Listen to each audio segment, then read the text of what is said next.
Jose K. Mani.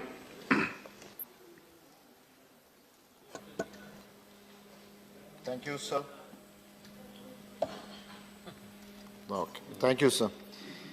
So the allocation of resources for the railway in the budget should be distributed within the railway zones in such a way that the per capita railway development expenditure is same or near equal among all states.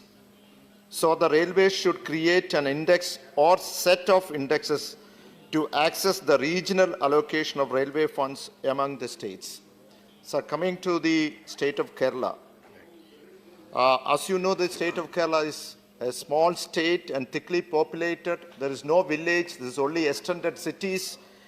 And to develop a railway line or to make a doubling of a railway, there is a lot of problems. Generally, it takes decades together to complete probably a 100 kilometers railway line.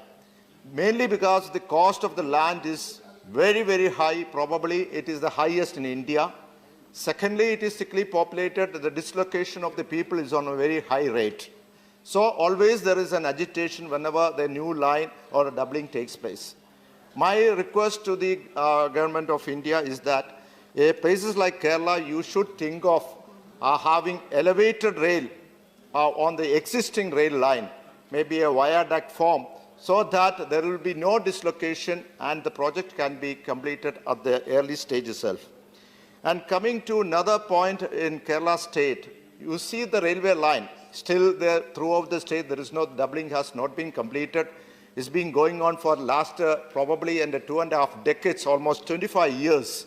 Now, my point is that the railway line is overloaded.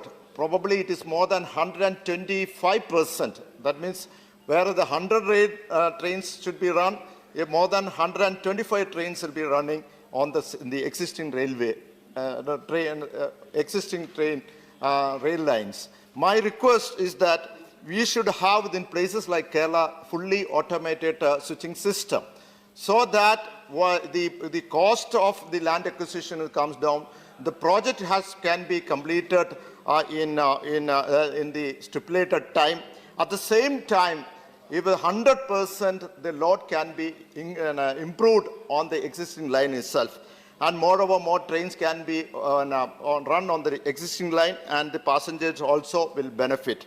So another point I would like to mention that the major cities and towns, the railway should think of constructing multi-storied building over the rail track, like in the European countries, and the rail stations, which may be sold or leased for 50 years, which can finance the big way the railway capital expenditure requirements.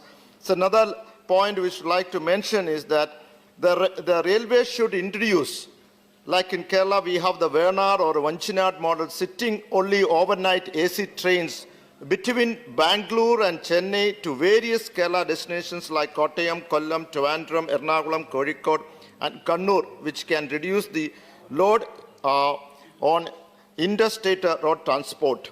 So the last point I would like to mention is that all passenger trains being operated in Kerala be utilized fully during the daytime by extending the trains to important destinations and avoiding idling trains and tracks platform in railway stations. All passenger trains should operate as intercity service in the following routes, mainly the Trivandrum, Kollam, Kottayam, Ernakulam South, Trivandrum, Alappuzha, Ernakulam, Thrissur, Palakkad, Coimbatore, so on.